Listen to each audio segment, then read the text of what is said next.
de parler aussi d'égorgement. Ce sont des mots qui sont très forts, ce sont des mots qui sont diffamatoires. Il faut le dire, qu'on aime ou pas le président Mamadi Doumbouya, c'est une réalité. Et de l'autre côté aussi, il faut accepter, Monsieur le Président, qu'en Guinée, il y a des disparitions actuellement, il y a des gens qui sont enlevés, il y a des familles qui pleurent, il y a des enfants d'artistes, d'opposants qui sont aussi enlevés. Ça, c'est très inquiétant. C'est un signal qu'a renvoyé les organisations internationales, les ONG internationales, comme Amnesty International. Ça, c'est un fait. Mais de l'autre côté aussi, dire que Seck Yérim Seck exagère et que c'est diffamatoire. Donc l'État guinéen est tout à fait en droit de porter plainte contre lui, puisque pour l'instant, il n'a apporté aucune preuve. Encore une fois, d'accord, et je suis justement d'autant plus d'accord avec Kossa que je considère, parce que je comprends que le président Moussa Dadis Camara soit choqué parce qu'il est question de la Guinée. C'est quelque chose que je comprends absolument. Et il faut savoir que nous aussi, en tant que Guinéens, on peut avoir un certain nombre de chocs. Parce que les propos de Yérim Seck, c'est qui donne en fait une certaine légitimité aujourd'hui aux propos de Yérim Seck, c'est que Yérim Seck part sur des faits établis,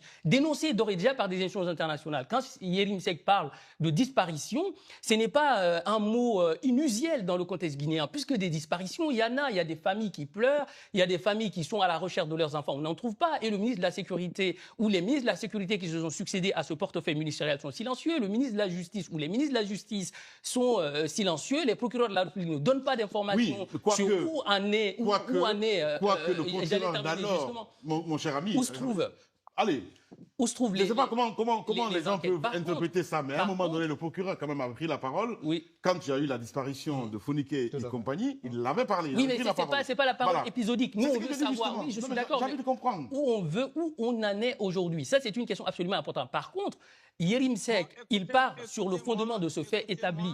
Il part sur le fondement de ce fait établi et il concocte, alors là, pour le coup, des éléments complètement spéculatifs. Bien, on va l'écouter. Des éléments spéculatifs. On va l'écouter. Sur rien, pour pouvoir donner une certaine assise intellectuelle à un propos qui n'en a pas du tout. Salut, on va l'écouter. On va l'écouter. Allez-y, Monsieur le Président. Voilà. Je ne suis pas là pour des faits, pour des détails. On va essayer de recadrer un petit peu, Monsieur le Président, parce qu'on ne vous voit pas à l'antenne, je pense. Voilà. Je suis un ancien président. Ouais. Tout ce qui se passe. Voilà. Allez-y. Tout ce qui se passe, j'estime que je ne suis pas en mesure de faire un raisonnement sur tout ce que vous venez de dire. La seule chose qui est importante pour moi, c'est quoi? C'est que Yérim a toujours cherché à intimider les chefs d'État en fonction. C'est de cela qu'il s'agit. Je ne suis pas là pour rentrer, pour faire des détails, non.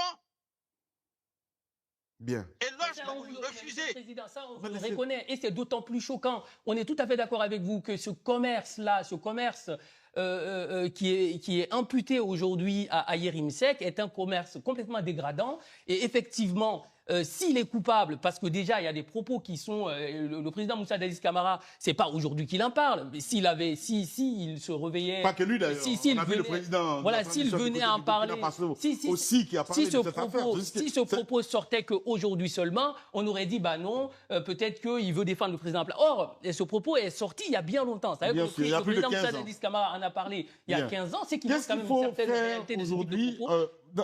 Salut, si tu peux m'avoir revenir un petit peu sur les analyses un peu plus tard. Monsieur le Président, qu'est-ce qu'il faut faire aujourd'hui si vous étiez à la place de Doumbouya, qu'est-ce que vous allez faire aujourd'hui par rapport à cette situation, à cette sortie de Yérim Seck quand même très grave? Ah, moi, si j'étais à la place du président Doumbouya, je l'aurais laissé continuer sans même m'occuper de lui. M'occuper du développement, ce que je veux faire. Parce que ça ne sert à rien de suivre un homme comme ça, il n'est pas un dieu. Tous les propos qu'il a eu à raconter, il n'a pas le destin. Lui-même, il ne connaît pas son destin. Il ne peut pas s'asseoir, parler d'un homme qui n'a aucune preuve. Moi, j'étais à la place du président Doumbouya. Je lui aurais laissé. Et je m'occupe de mes affaires, du développement de mon pays. C'est ce qui est important. Et je pense que, d'ailleurs, et je remercie même le président Doumbouya parce qu'il n'a pas réagi. Il n'a pas réagi. C'est nous autres qui réagissons à sa place. Mais je lui demande simplement d'être serein et de croire en Dieu. Monsieur le Président, vous ne De pensez ne pas pas suivre cet homme-là. Parce que moi, il me l'a fait. Parce que lorsque vous suivez des hommes comme ça, vous quittez sur le bon chemin. Et je dirais même plus loin que le président Doumbouya n'a même pas besoin d'écouter tout ce qui se passe. Autrement, ils vont le distraire. Bien. Moi, je dis que c'est révoltant. Merci beaucoup en tout cas, Monsieur le C'est Président. révoltant. Pourquoi c'est révoltant? Ouais. Yérim me l'a fait. Et votre collègue vient de dire il y a de cela plus de 15 ans. Il revient encore en Guinée. Pour lui, la Guinée est un grenier pour lui. La presse, ça va être très nécessaire. Mais lorsque vous avez des plumes de déstabilisation, parce que ce que Yérim vient de faire, ce n'est pas le devoir d'un journaliste. Je vais prendre par exemple l'exemple de Foka, de RFI, Alain Foka. Et le comportement de Yérim fait que même beaucoup de chefs d'État vont se méfier de lui. Ouais. Que le président Doumbouya,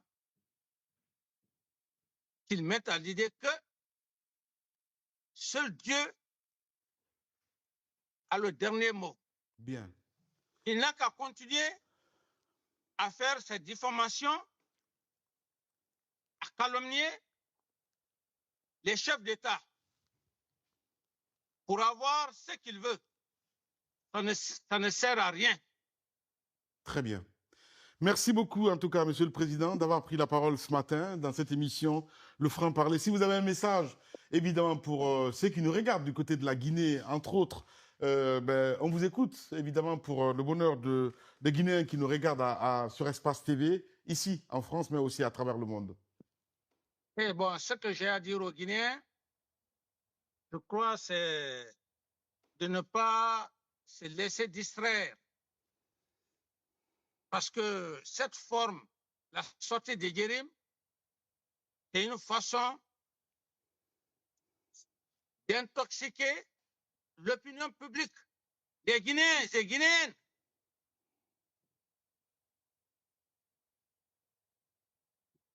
De ne pas s'occuper de ces sorties sataniques. Bien.